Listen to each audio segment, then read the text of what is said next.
Pues nuevamente, hermanos, gracias a Dios por permitirnos estar juntos.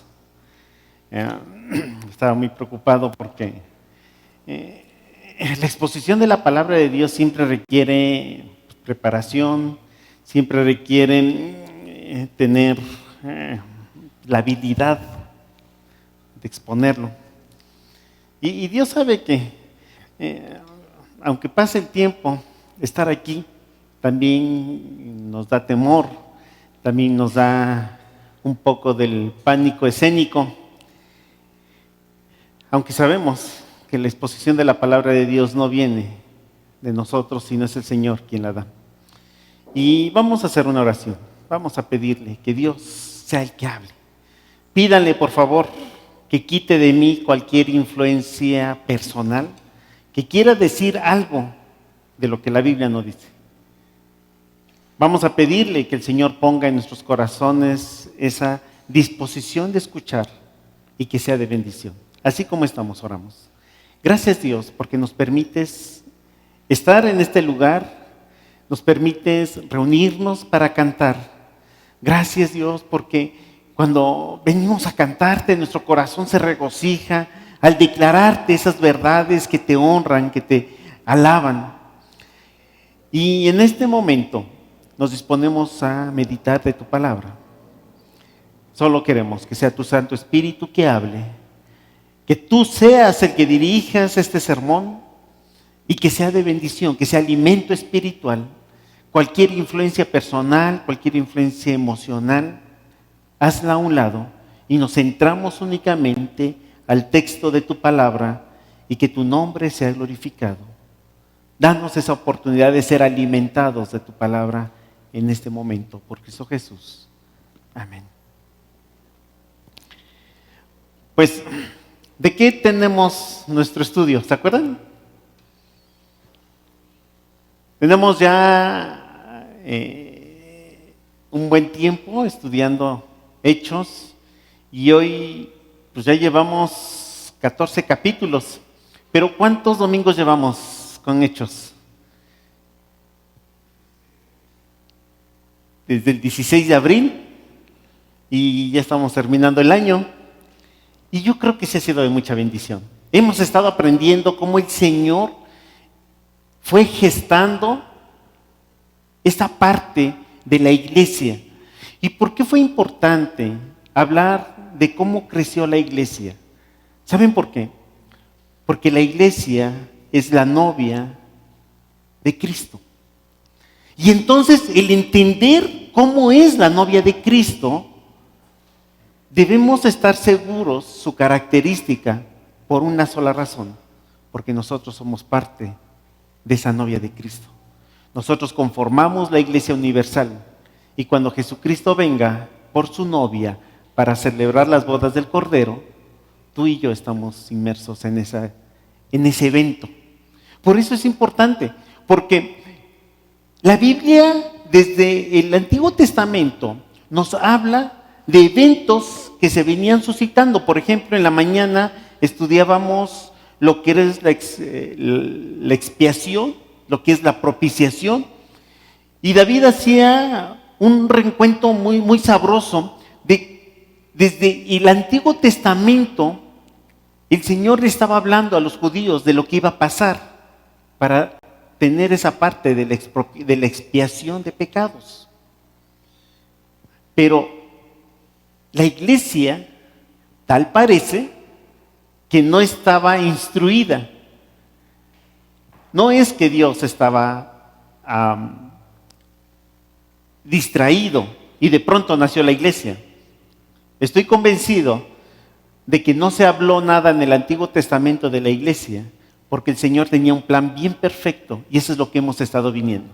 Esto es lo que estamos escuchando y estudiando a través, y desde el 16 de abril, hemos estado estudiando cómo es que nació la iglesia, cuáles son sus cualidades, y advierten una cualidad, una constante en la iglesia. ¿Cuál es? ¿Qué es lo que hacía la iglesia desde su nacimiento hasta el capítulo 13 que hemos estudiado? ¿Cuál era su actividad constante? La oración. Y había otra parte. La unidad, dice que perseveraban juntos. Esa parte de la unidad y la oración se ha caracterizado en la iglesia.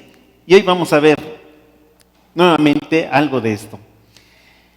Bueno, el domingo pasado nuestro hermano May hablaba y iniciaba el estudio del primer viaje misionero. ¿Me apoyan con la diapositiva, por favor, mis hermanos? El primer viaje misionero de Pablo. Y aquí lo tenemos, cómo Pablo inicia el primer viaje. ¿En dónde? ¿Se acuerdan dónde empezó su viaje? Aquí. ¿Qué es aquí?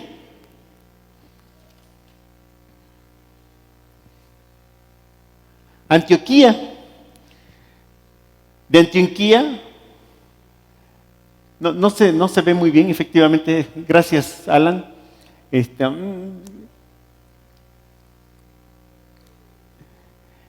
Tenemos aquí un primer punto, y el hermano May se queda en esta parte de Antioquía de Pisidia. Esta Antioquía no es la misma que aquí. Aquí está el capítulo 13, Antioquía de Pisidia. Y hasta aquí el hermano May hacía la disertación la semana pasada. Había cualidades, ¿se acuerdan cuál fue la aplicación del estudio de hermano May? Una predicación, dos reacciones diferentes, dos actitudes diferentes. Unos se gozaban y otros ¿qué? Se enojaban ante la predicación del apóstol Pablo. Pero desde el capítulo 13 vemos una constante en la iglesia y en Pablo en especial. Es un hecho que para que Pablo estuviera realizando su primer viaje misionero, estaba cumpliendo una encomienda que el mismo Jesús daba en Mateo 28, 19. ¿Qué dice Mateo 28, 19, 20? ¿Se acuerdan? Esto lo hemos estado diciendo desde el inicio, y esta es la parte fundamental de la predicación del Evangelio. ¿Quién lo tiene? Quien lo tenga, por favor. Bueno, quien no lo tenga, que me lo lea, ya lo tienen en la pantalla. ¿Qué dice? Por tanto, id y haced discípulos a todas las naciones, bautizándolos en el nombre del Padre, y del Hijo, y del Espíritu Santo, enseñándoles que guarden todas las cosas que os he mandado. Y aquí yo estoy con vosotros todos los días hasta el fin. Esta es la encomienda que el Señor Jesucristo le dio a sus discípulos. ¿En qué consistió la encomienda? En hacer discípulos a todas las naciones. Pero la encomienda estaba también acompañada de una acción protectora del Señor. ¿Cuál es? He aquí que yo estoy con vosotros cuando estén predicando, cuando estén durmiendo no. Yo estoy con vosotros cuando estén reunidos, cuando estén de flojos no. Estoy con vosotros cuando estén pensando en el Señor, cuando estén haciendo otras cosas no. ¿Así dice? Dice la palabra de Dios, he aquí que yo estoy con vosotros todos los días hasta el fin del mundo.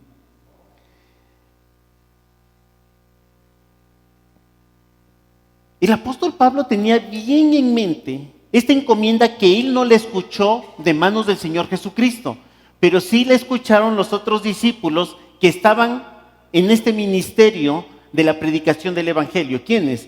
Pedro, Juan. ¿Se acuerdan?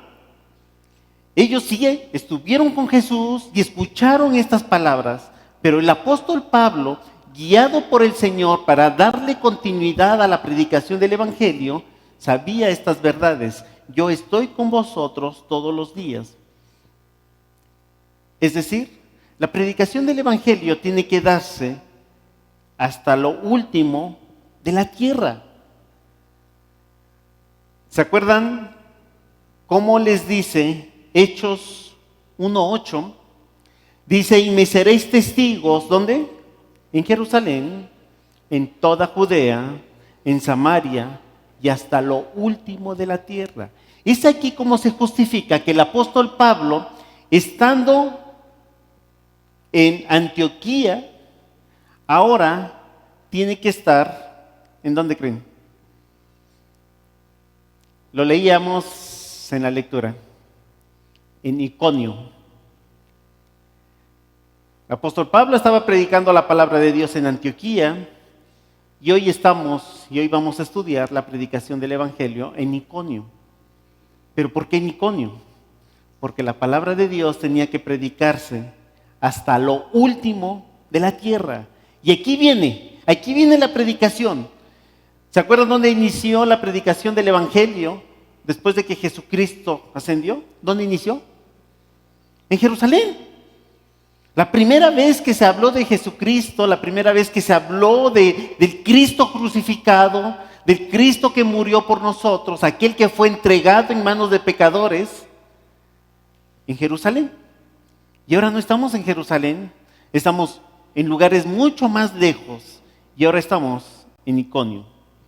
¿Se acuerdan qué fue la característica de la predicación de esos 8 días? ¿Qué fue lo que nos dijeron? ¿Qué pasó con Pablo? ¿Qué pasó con Bernabé? ¿Se acuerdan? Había una persecución. No a todos les gustó, les dio sentido, les hizo sentido la predicación del Evangelio. Había una persecución y por esa persecución, estando los discípulos en Antioquía de Pisidia, así lo dice Hechos 13, capítulo 14, estando ahí ellos, tuvieron que salir, ¿a dónde? A Iconio. ¿Por qué? Versículo 50 del capítulo 13 dice, pero los judíos instigaron a mujeres piadosas y distinguidas y a los principales de la ciudad y levantaron persecución contra ¿qué? Pablo y Bernabé. Es decir, que Pablo no tenía en su agenda, voy a estar tantos días aquí y de ahí nos vamos a Iconio y después nos regresamos a otro lugar. Era el Espíritu Santo que lo llevaba de un lugar a otro. ¿Para qué? Para la predicación del Evangelio. Gracias a esa persecución, el Evangelio se expandió.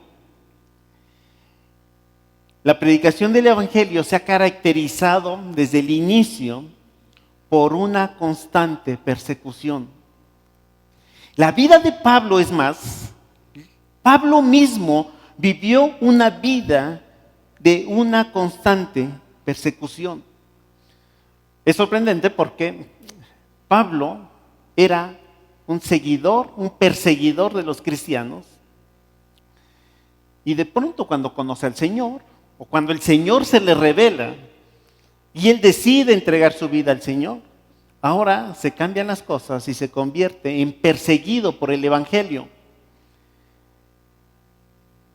Y entonces para Pablo, pues sufrir la persecución como que ya era una actividad de la que debería de estar acostumbrado. Pero pues no, yo creo que nadie podía acostumbrarse a estar siendo violentado de manera constante.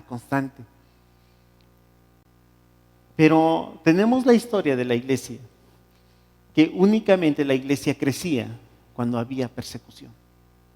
Y es que la iglesia, en medio de la persecución, encuentran más razones para buscar al Señor. Cuando la iglesia está en perfecta bonanza, no tenemos ninguna razón para buscar al Señor. Cuando tenemos un buen trabajo, cuando tenemos una familia bien, cuando tenemos un buen vehículo, cuando tenemos todo lo que queremos, no buscamos al Señor. Pero cuando tenemos problemas, cuando tenemos falta de salud, cuando tenemos inseguridad, es cuando buscamos al Señor. Bueno, el apóstol Pablo buscaba al Señor en todo momento, pero el apóstol Pablo estaba siendo un predicador del evangelio. Llegamos al versículo 51 de Hechos, capítulo 13, y dice, el 50 dice, pero los judíos instigaron a mujeres piadosas y distinguidas, los principales de la ciudad, y levantaron persecución contra Pablo y Bernabé, y los expulsaron de sus límites. Dice, los expulsaron. O sea, Pablo no salió de manera voluntaria, no salió porque su tiempo había terminado o porque la misión había concluido. Los corrieron. Entonces, sacudiéndose contra ellos el polvo de sus pies, llegaron a Iconio. Había un proceso, había un problema, los corrieron. ¿Y cómo estaba? ¿Cuál fue la actitud de estos discípulos? ¿Quién me dice cuál era la actitud? Versículo 52. ¿Quién me lo lee? Y los discípulos estaban llenos de gozo y del Espíritu Santo. Y los discípulos estaban llenos ¿de qué? De gozo, hermanos. No cabe duda que la iglesia necesita conocer ese gozo del Señor en medio de la tribulación. El apóstol Pablo y el apóstol Bernabé estaban llenos de gozo y del Espíritu Santo. Dice en Romanos 8:28, y sabemos que a los que aman a Dios, todas las cosas les ayudan a bien, esto es, a los que conforme a su voluntad son llamados. Y sabemos que a los que aman a Dios, todas las cosas les ayudan a bien. Hermanos, ¿era algo bien la persecución que estaban sufriendo nuestros hermanos Bernabé y Pablo?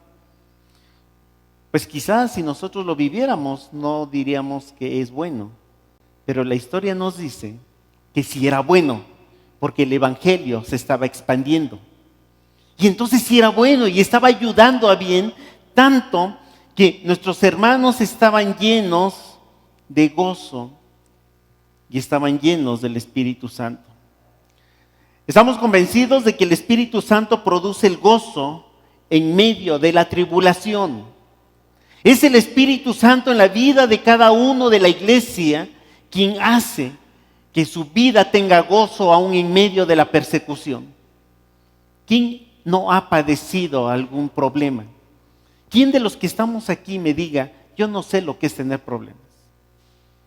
Yo creo que todos hemos padecido un problema, todos. Unos de enfermedad, otros de pobreza, otros de falta de empleo, otros de accidentes. Hermanos, creo que los que estamos aquí, todos hemos sufrido algo. Todos hemos padecido alguna eventualidad. Pero tenemos que tener como característica principal que independientemente de las circunstancias que nosotros podamos pasar, el Espíritu Santo que mora en nosotros debe producir gozo, porque a eso fuimos llamados. Necesitamos estar llenos del Espíritu Santo para vivir el gozo en medio de ¿qué? De la persecución, como lo hacía el apóstol Pablo y como lo hacía Bernabé. Los discípulos estaban llenos de gozo y del Espíritu Santo. ¿Qué es el gozo? ¿Qué es? Contentamiento. Es decir, cuando tenemos contentamiento es una muestra de llevar una vida dependiendo del Señor. El gozo es uno de los frutos del Espíritu, ¿se acuerdan? ¿Cuáles son los frutos del Espíritu? Amor, gozo, paz, y ahí le paramos. Ahí le paramos. O sea, sí está contemplado el gozo como un fruto del Espíritu, como un fruto que el cristiano debe tener forzosamente. Y dice que van a tener gozo solo cuando haya bonanza. No, el gozo es en medio de la tribulación. Hermanos, la falta de contentamiento es una evidencia de la ausencia del Espíritu Santo en su vida. Si no sientes gozo aún en la tribulación, y lo que sientes es reclamo, y lo que sientes son quejas, y lo que sientes es frustración, no estás lleno del Espíritu Santo, y no podemos decir que seas un siervo de Dios que pueda estar cumpliendo el mandato de ir y predicar el Evangelio. La iglesia fue llamada para predicar el Evangelio. Los que estamos aquí fuimos llamados para predicar el Evangelio. Y entonces necesitamos tener esa cualidad, como los apóstoles, de tener gozo aún en medio de la tribulación. No vemos aquí el registro de que estaban llorando por lo que le estaban pasando. Estaban maldiciendo por lo que estaban viviendo. Es importante saber que la narración del libro de Hechos lo dice claramente, y los discípulos estaban llenos de gozo y del Espíritu Santo. ¿No será necesario que tengamos que redireccionar nuestras vidas en medio de la tribulación? Es decirle gracias a Dios por lo que nos das, en vez de quejarnos, en vez de maldecir, en vez de estar con un corazón insatisfecho, con un corazón de constante reclamo. Necesitamos aprender de los discípulos que en medio de esa tribulación había gozo y el Espíritu Santo se manifestaba.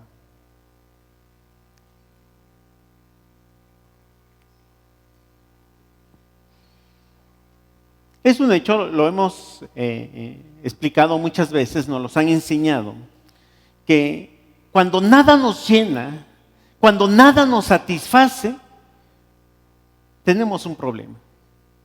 Y es un problema personal de uno con el Señor. Cuando nuestra vida no está satisfecha de la presencia de Dios, entonces el Señor no está morando en tu corazón. Hay que entender y hay que hacer una valoración. ¿Cómo ha sido nuestra vida? ¿Cómo ha sido nuestro sentir? Si a pesar de las circunstancias adversas nos quejamos o le damos gloria a Dios, o estamos contentos a pesar de las circunstancias. Normalmente, y esto es la enseñanza de la Biblia, normalmente las pruebas Dios las usa para moldear nuestro carácter. Las pruebas Dios lo usa a favor de nosotros para moldearnos. Hermanos, tenemos una tarea como hijos de Dios, como cristianos, y es que nuestro carácter sea como el de Cristo. Debemos reflejar un carácter. ¿Cuál es el carácter de Cristo? La santidad. Un carácter santo. El Señor es santo. Y es ahí como nosotros tenemos que pasar por un proceso de disciplina para obtener el carácter de Cristo. Dice en Santiago 1:13, y sabiendo que la prueba de nuestra fe, ¿qué dice? Produce paciencia. La prueba de nuestra fe produce paciencia. Lo que quiere decir que cualquier tribulación que pudiéramos pasar tiene como finalidad que nuestra vida sea pasado por ese proceso para tener una cualidad que honre a Dios. Tenemos que pedirle al Señor que seamos perfeccionados en su santidad, caminar en la santidad para parecernos más al Señor.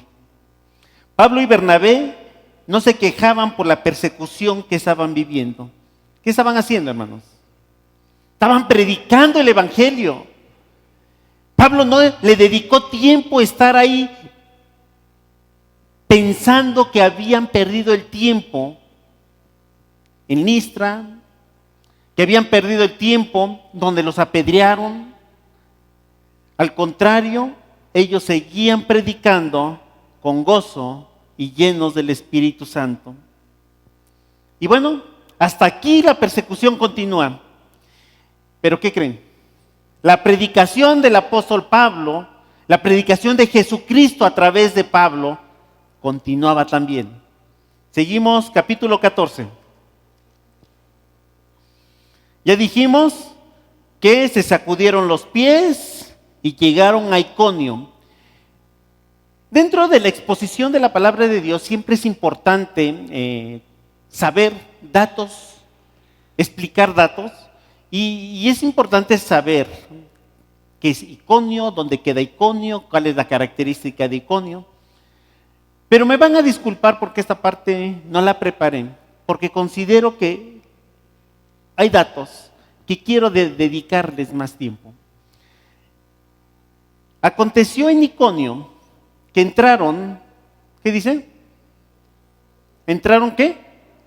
Juntos en la sinagoga de ¿qué?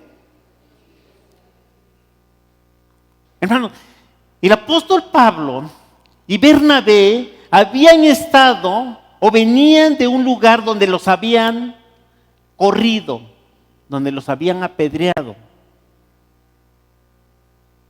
Llegan a Iconio y entraron juntos en la sinagoga de los judíos. No cabe duda, hermanos, que la Biblia es bien sabia, y si el contenido de la Biblia es la palabra de Dios, aquí vemos cómo Dios va entretejiendo principios básicos para que la iglesia pueda entender cómo debe caminar una iglesia. Aquí no dice que Pablo y Bernabé tuvieron alguna diferencia porque a alguien le tocaron más pedradas que a otros, a alguien le tocaron más maldiciones que a otro. Al final iban predicando los dos y había una unidad en la proclamación del Evangelio. Cuando se predica el Evangelio, debemos tener un esfuerzo y un espíritu de unidad, hermanos. Cuando nos reunimos a la iglesia, debemos pensar en una unidad para la proclamación del Evangelio. Cuando no hay unidad, no hay bendición. Esa es una regla, hermanos. Aquí me lee 1 Corintios 1:10. Y vean qué dice la Biblia respecto a la unidad. Os ruego, pues, hermanos, por el nombre de nuestro Señor Jesucristo, que habléis todos una misma cosa, y que no haya entre vosotros divisiones, sino que estéis perfectamente unidos en una misma mente y en un mismo parecer. ¿Sí escucharon? Habléis una misma cosa, que sean de un mismo sentir, de un mismo parecer. Aquí lo dice el apóstol Pablo de una manera ya más directa. Hermanos, cuando nosotros nos reunimos a escuchar la palabra de Dios, cuando nosotros sentimos que somos parte de la iglesia de Cristo, necesitamos tener como principal objetivo la unidad de la iglesia. Os ruego por la gracia de Dios que sean de un mismo sentir. Hermanos, se los digo con mucho amor, se los digo con todo el cuidado. No puede existir una iglesia que no esté de acuerdo con las actividades de la iglesia. No puede existir una bendición en la iglesia, no puede existir el crecimiento de la iglesia cuando no estamos de acuerdo con lo que hacemos en la iglesia. Os ruego que sean de un mismo sentir, decía la lectura que leyó nuestra hermana Cheli. Hermanos, queremos hacer un culto de oración. Pues vayan ustedes. Pues es que yo tengo mis propios conceptos de la oración. Yo la oración de la iglesia no. ¿No se supone que es un evento de la iglesia? ¿Somos parte o no somos parte de la iglesia? ¿Somos de la iglesia o no somos de la iglesia? Dice que Pablo y Bernabé entraron juntos, ¿verdad? A la sinagoga de los judíos. Tenemos que sacudirnos esa idea, hermanos, de que de pronto sabemos más que el hermano, de que el hermano no conoce mis problemas, de que el hermano no conoce lo que yo pienso. Y debemos centrarnos en tener una unidad para que la proclamación del Evangelio sea bendición. Si de pronto decidimos, hermanos, vamos a hacer una reunión de varones, vamos a entablar nuestra unidad para que la reunión de varones glorifique a Dios. Si de pronto decimos, hermanos, vamos a unirnos porque necesitamos barrer el templo, vamos a hacerlo para glorificar a Dios.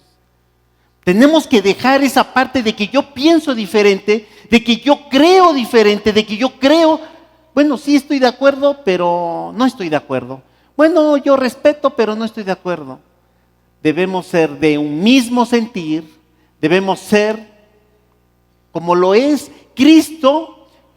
Compara la iglesia como un cuerpo, ¿se acuerdan? Dice que un cuerpo bien concretado y unido entre sí, todos los miembros bien unidos van creciendo. Es decir, va habiendo una unidad para el crecimiento. Ojalá podamos entender que si somos parte de la iglesia, tenemos que luchar por tener una unidad, porque seamos de un mismo sentir. Otra vez me lo puedes leer, 1 Corintios 1:10. Os ruego, pues, hermanos, por el nombre de nuestro Señor Jesucristo, que habléis todos una misma cosa, y que no haya entre vosotros divisiones, sino que estéis perfectamente unidos en una misma mente y en un mismo parecer. Estéis perfectamente unidos en una misma mente y un mismo parecer. ¿Nos da la posibilidad de pensar diferentes, hermanos? Si lo que se trata es de honrar al Señor, si tenemos que estar unidos para honrar al Señor, no venimos a hacerle el favor al pastor. Bueno, qué bueno que aquí no hay pastor, para que no piensen que alguien quiere hacerle el favor. No venimos a hacer grande al pastor o al líder. ¿Venimos a qué? A honrar, a glorificar a Dios, a la proclamación del Evangelio. Entonces dice, sean de un mismo sentir, que hablen todos una misma cosa, que estemos todos de acuerdo.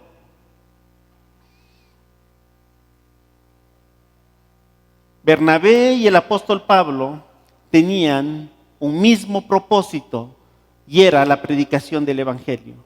La predicación del Evangelio jamás se puede dar cuando hay divisiones.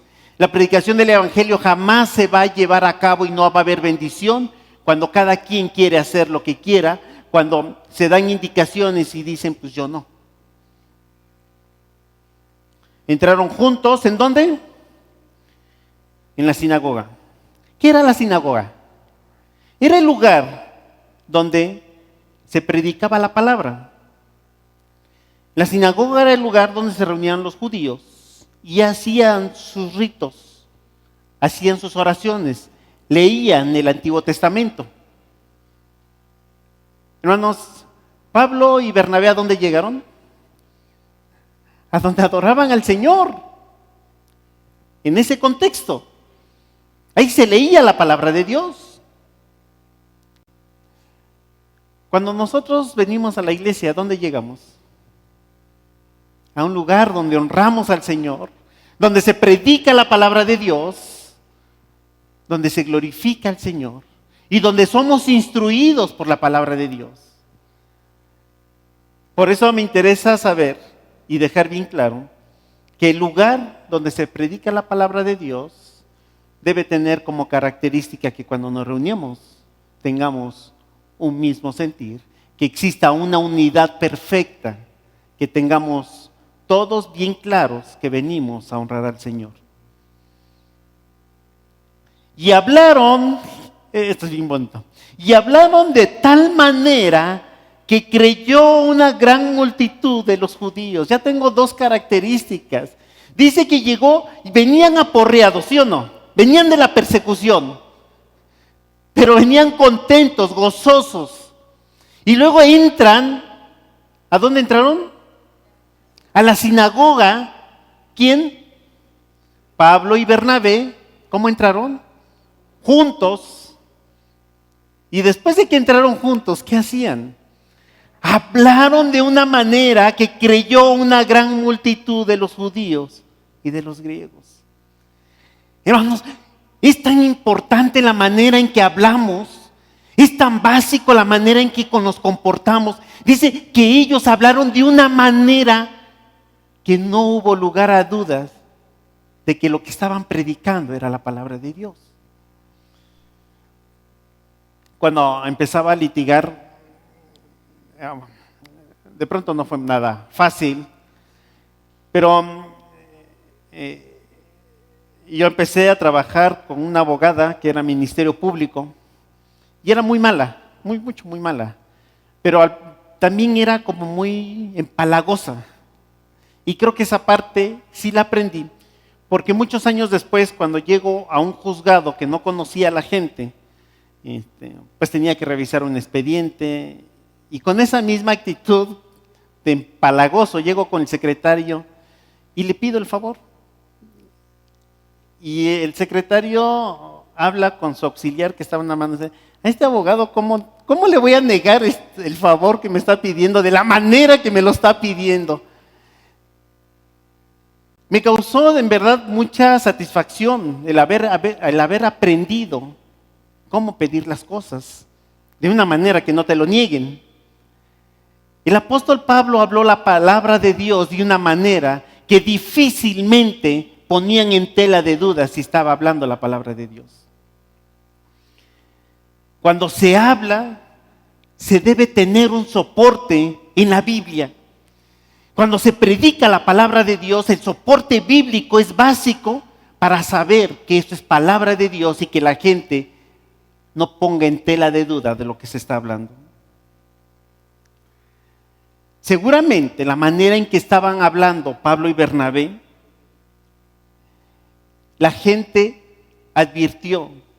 En primer lugar, tenían el conocimiento de la palabra de Dios, sabían que estaban exponiendo el mensaje de la salvación, pero veían la unidad, veían que estaban juntos. Hermanos, ¿será que cuando nosotros hablamos, la gente sabe que somos cristianos? ¿Será que cuando nosotros predicamos y queremos compartir, la gente advierte? Pues creo que algo raro tienen, pero me interesa saber qué están enseñando. Cuando nosotros hablamos, la gente puede intuir que en nosotros hay algo diferente y atractivo. Cuando ven nuestra vida, pueden saber que el Señor mora en nuestras vidas. He dicho muchas veces que una manera de predicar el Evangelio es ir y enfrentar a la gente y decirle: Cristo te ama, necesitas tener a Jesús en tu corazón, necesitas creer en el mensaje de la cruz. Pero otra manera de predicar el Evangelio es cuando la gente vea a Jesucristo en nuestras vidas. Que cuando la gente vea lo que Jesús es y que nosotros vivamos, no hay manera que la gente se resista y que nos pueda pasar lo mismo que a estos discípulos, que a estos apóstoles, perdón. Hablaron de tal manera que creyó una gran multitud de los judíos.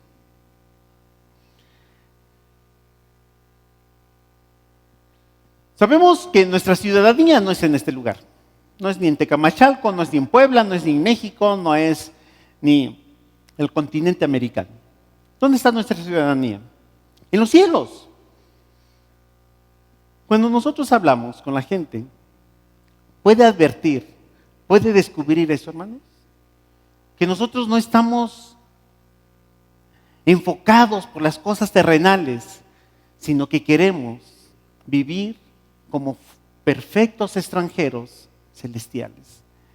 Mi forma de hablar descubre la personalidad de lo que somos, quiénes somos. Puedes hablar de una manera que no escondas tu identidad. Bien, hermanos, es tan sencillo. Si viene un hermano del puerto de Veracruz y nos trae una credencial y nos dice que es de Hidalgo y empezamos a platicar, ¿podemos advertir que es jarocho? Aunque nos diga que es de Hidalgo, ¿sí o no? La forma de hablar. Me emociona mucho porque se acuerdan que cuando estaba Jesús ahí empezando el juicio, dice que Pedro le seguía de lejos. Ya el Señor Jesús le dijo: Pedro, tranquilo, porque te digo que antes de que el gallo canta, tú ya me vas a negar 3 veces. Y de pronto se llevan al maestro y Pedro le seguía de lejos. Y había una persona que le dijo: tú eres de ellos. ¿Y él qué decía? No, no es cierto, no. Y dice la Biblia que le seguía de lejitos veía, así como las manifestaciones que tenemos, ¿no? Nos asomamos a ver cómo van las cosas, de lejitos. Y alguien le dijo: tú eres de ellos, porque tu forma ¿de qué? De hablar te delatan. Hermanos, nuestra forma de hablar delatan que somos verdaderos hijos de Dios. Dios quiera que este mensaje pueda impactar en nuestras vidas y podamos hacer un esfuerzo. Hasta ahorita llevamos 2 tareas. 1, tener unidad. 2, que la forma de hablar no haya duda que la gente vea a Jesucristo en nuestras vidas. Pero ¿qué hacía? ¿Qué pasó con esa manera de hablar? Dice, creyó una gran multitud. Seguramente el Espíritu de Dios estaba claramente prosperando el ministerio apostólico por la predicación de estos hermanos. Los eventos ocurridos en Antioquía de Pisidia, en cuanto a la persecución, ¿se acuerdan? Cómo inicia la persecución, confirmaba la voluntad de Dios. ¿Cuál era? La predicación del Evangelio. Y sabemos que a los que aman a Dios, todas las cosas les ayudan para bien. Aún en medio de la persecución, las cosas ayudaban para bien. Y el apóstol Pablo y Bernabé predicaron el Evangelio y la gente creyó, dice, de tal manera que creyó una gran multitud de judíos. Creyó una gran multitud de judíos. Yo estoy convencido de que cuando nosotros predicamos la palabra de Dios bajo estos principios, el Señor va a poner bendición. Y hermanos, a partir de hoy tenemos una oración más en nuestras vidas, que nos permita estar unidos y que cuando prediquemos el Evangelio la gente no tenga duda de que estamos predicando el Evangelio, porque hablamos de una manera que refleja a Jesucristo en nuestras vidas. Versículo 2. Mas los judíos que no creían excitaron y corrompieron los ánimos de los gentiles contra los hermanos. Hay una regla general. La predicación del Evangelio siempre va a tener una oposición. Siempre. Cuando se predique el Evangelio va a haber alguien que se oponga al Evangelio. Siempre va a haber alguien que se oponga a la predicación. La característica importante es que la gente que no cree el Evangelio, ¿qué es? La gente que se corrompe. Por eso dice, mas los judíos que no creían excitaron y corrompieron los ánimos de los gentiles contra los hermanos. Cuando nosotros no somos creyentes, cuando esta palabra que creían tiene una connotación de desobediencia, mas los judíos que desobedecieron se corrompieron. Cuando vivimos una vida de desobediencia, hay una corrupción en nuestras vidas. ¿Y qué provoca la corrupción? Provoca mala información, provocan chismes, provoca esa parte que corrompe a la iglesia. ¿Qué es? Cuando hay divisiones. Cuando empezamos a hablar mal de la gente. Por eso dice que la incredulidad provoca corrupción. La gente que no conoce a Dios es muy fácil de estar parte de esa gente que en vez de bendecir, maldicen. En vez de edificar, destruyen. Los que creemos en el Evangelio debemos tener cuidado porque debemos hablar cosas que no son corruptibles. Que nuestra manera de hablar no corrompan, que lo que hablemos edifiquen en vez de corromper. Por eso los judíos que no creían excitaron y corrompieron los ánimos de los gentiles. Hermanos, cuando nosotros escuchemos la palabra de Dios, tenemos que abonar a la edificación y no a la destrucción. Versículo 3. Por tanto, se detuvieron allí mucho tiempo, hablando con denuedo, confiados en el Señor, el cual daba testimonio a la palabra de su gracia, concediendo que hiciesen por las manos de ellos señales. ¿Y qué? Y aquí tenemos otro tema bien bonito.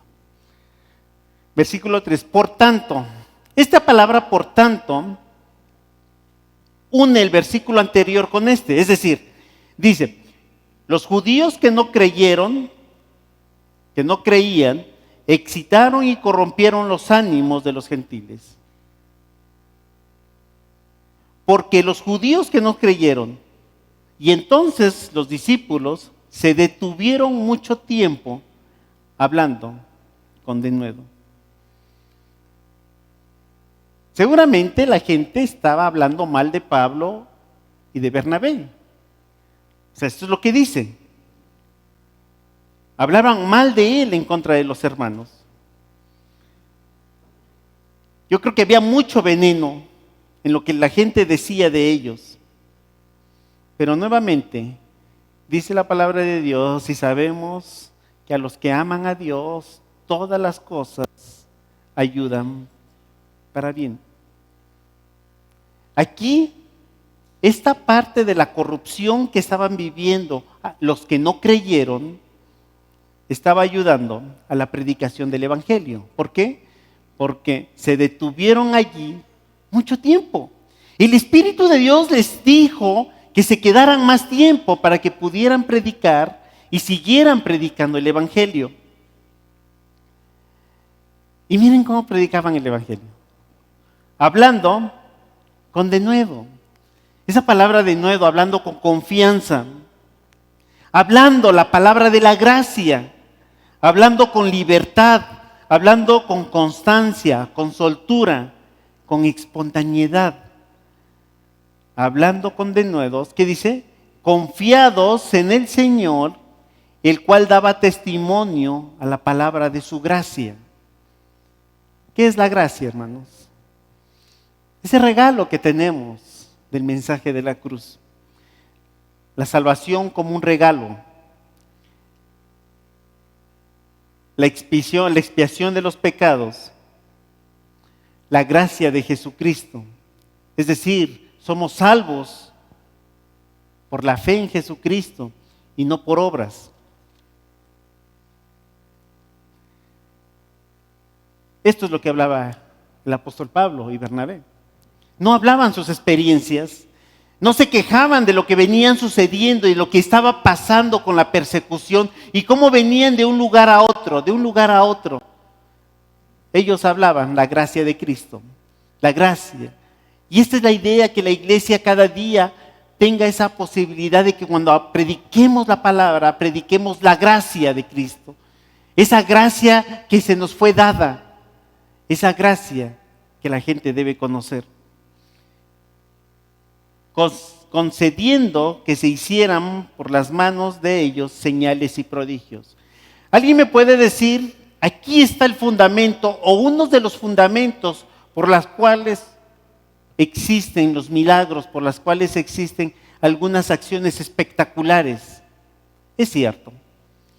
Pero miren, esta fue una concesión que el Señor les dio a Pablo y Bernabé. Dice, el cual daba testimonio a la palabra de su gracia, concediendo que se hiciesen por las manos de ellos señales y prodigios. Estoy seguro que esas señales y prodigios que hacían nuestros hermanos eran una confirmación más al respaldo divino al ministerio de la predicación. El Señor tenía que mandar credenciales para que la gente creyera que eran enviados de Dios, y esas credenciales eran las señales y prodigios. Esas cosas milagrosas. Y Dios les concedió la posibilidad de que sea auténtica la palabra de Dios. ¿Quién hacía el milagro? ¿Pablo? Jesús hacía el milagro. Eso es lo diferente, hermanos. El apóstol Pablo y Bernabé, ¿qué predicaban? ¿Milagros? Hacían un evento y decían, vamos a hacer una campaña de sanidad y vengan todos. Eso es lo diferente de hoy. El apóstol Pablo y Bernabé predicaban la gracia de Dios, y por la predicación de la gracia de Dios el Señor les permitía hacer milagros y prodigios. La gente no llegaba a Cristo por los milagros. Primero llegaban a Cristo y después venían los milagros.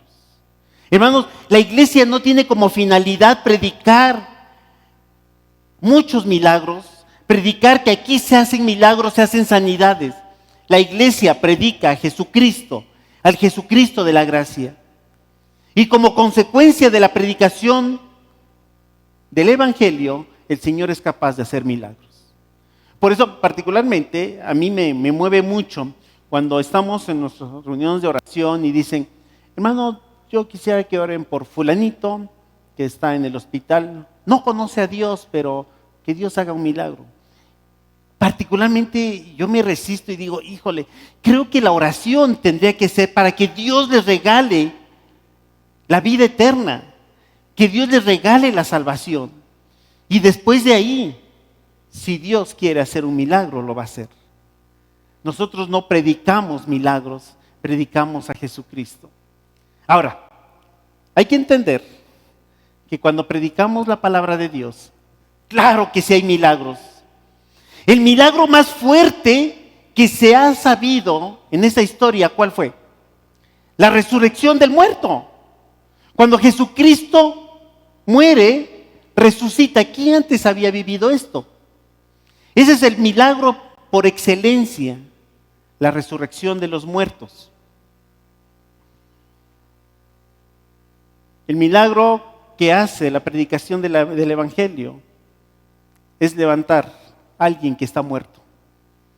Efesios 2, del 5 al 7 dice, nos dio vida juntamente con Cristo cuando estabas, ¿qué? Muertos en nuestros delitos y pecados. Entonces sí hay un milagro cuando predicamos la palabra de Dios. Entonces sí podemos decir que la predicación del Evangelio causa milagros. Es el principal milagro que podemos ver, que el Señor nos da vida cuando estamos muertos en nuestros delitos y pecados. La predicación de la palabra hace el milagro de una vida restaurada. Miren, ayer el Señor hizo un milagro en mi vida bien bonito. Y en verdad bien bonito porque estamos viviendo un tema de inseguridad. Ayer tuvimos una asamblea en la asociación religiosa y mi papá y su servidor son parte de la asociación religiosa representando a la iglesia Ebenezer. Y le dije a mi papá que nos íbamos a las 10. Pues llegó a la casa, le abrí y entró. Yo todavía no me terminaba de arreglar, subí a mi recámara a terminar de arreglarme. Bajé rápido porque ya estaba mi papá y nos subimos al coche. Y se le ocurre a mi papá dejar la puerta abierta. Y se quedó todo el día la puerta abierta. Y cuando llego, mi esposa me dice, se quedó la puerta abierta, aquí pasó mucha gente y estaba sola la casa. Para mí eso es un milagro, que el Señor haya cuidado el hogar en esta inseguridad. Pero creo que todos hemos vivido un milagro que el Señor haya hecho en nuestras vidas. Pero no hay milagro más fuerte que lo que hace la predicación del Evangelio la predicación de la palabra de Dios.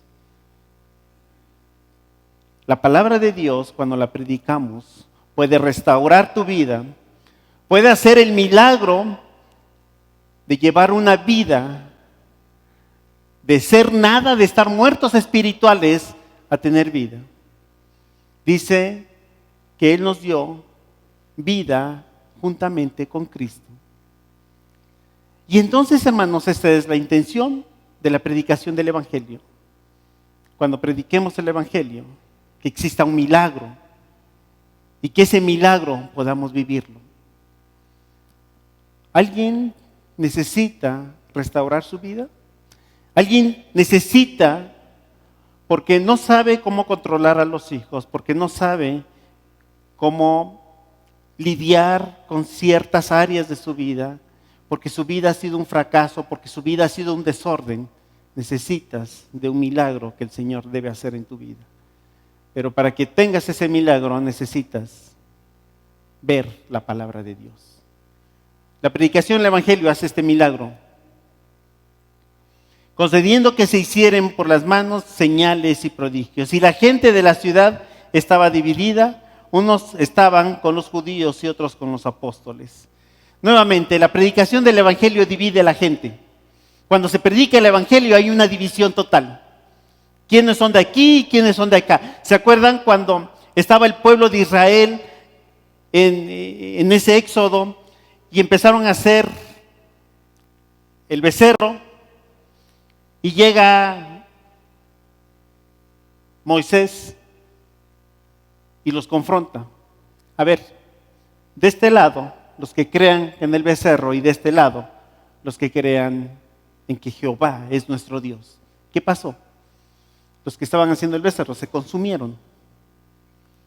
Es decir, cuando tenemos la predicación del Evangelio, tiene que haber una división total. ¿Quiénes son los que predican a Jesucristo y quienes no son parte de la iglesia? Quienes no forman la iglesia y no deben ser tomados en cuenta como la iglesia. Los que predican el Evangelio, ya tenemos estas cualidades. ¿Se acuerdan? Hay unidad, hablamos de una manera que vean a Jesucristo en nuestras vidas y hablamos con denuedo, hablamos de la gracia de Dios. La palabra de su gracia divide. Siempre que se predique la palabra de Dios, habrá división. Hay una separación entre la verdad y la mentira. Dios es luz y no se puede mezclar con las mentiras. No se puede mezclar los que son de luz con los que son de tinieblas.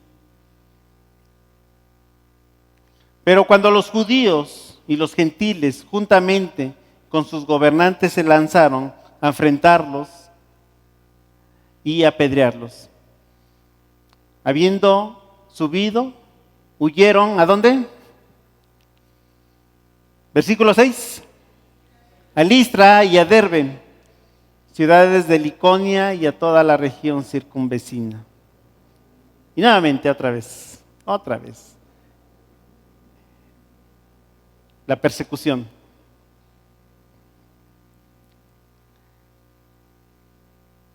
¿Creen que Dios está distraído? Empecé diciendo que se tenía que predicar el Evangelio a todo el mundo. Y entonces la persecución que estaba viviendo el apóstol Pablo y Bernabé estaba permitiendo ahora llegar a Listra y a Derbe. Es decir, que el Señor tenía que dar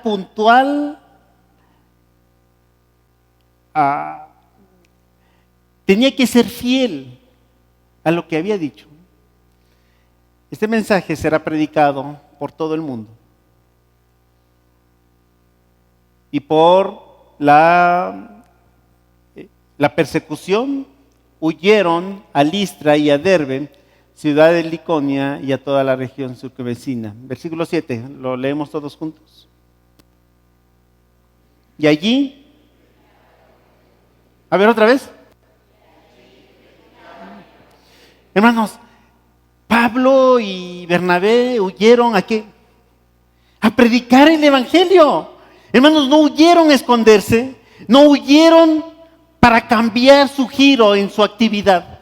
No, aquí ya, este ministerio ya se terminó. Ya, vengo de allá y me corren, vengo de aquí y me corren, aquí me apedrean. El apóstol Pablo tenía bien claro que tenía que predicar el evangelio. Y dice que huyeron, sí, huyeron, pero no huyeron a esconderse, no huyeron para dejar de predicar. Llegaron a Listra y a Derbe predicando el evangelio. Hermanos, ¿cuántas veces tenemos desánimo y ya no queremos seguir al Señor? Aquí tenemos un claro ejemplo, pero inicié con una cualidad que tenía el apóstol, que tenía Pablo y Bernabé. ¿Cuál era? Estaban llenos del Espíritu Santo. La idea, hermanos, es que valoremos que necesitamos estar llenos del Espíritu Santo para que glorifiquemos a Dios y sigamos con la tarea que nos ha encomendado, seguir predicando el Evangelio. Que nuestras vidas prediquen el Evangelio.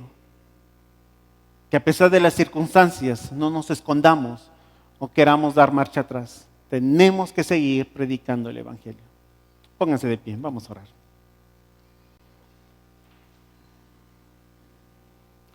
Gracias, Dios, porque nos permites leer esta historia del apóstol Pablo. Y sin duda, nosotros hemos sido llamados a predicar el Evangelio aún en medio de la tribulación, aún en medio de la persecución. Danos fuerzas, Dios, que tu Espíritu Santo nos capacite para seguir haciéndolo bajo estos principios que en este momento leímos, que exista unidad, que cuando hablemos de la manera que la gente vea a Jesucristo en nuestras vidas y que el Espíritu Santo nos capacite para la predicación del Evangelio. Pon en la vida de mis hermanos estos principios para que con esto podamos honrarte y sigamos cumpliendo esta tarea que tú nos has dado, predicar el Evangelio. Por Cristo Jesús. Amén. Dios les bendiga.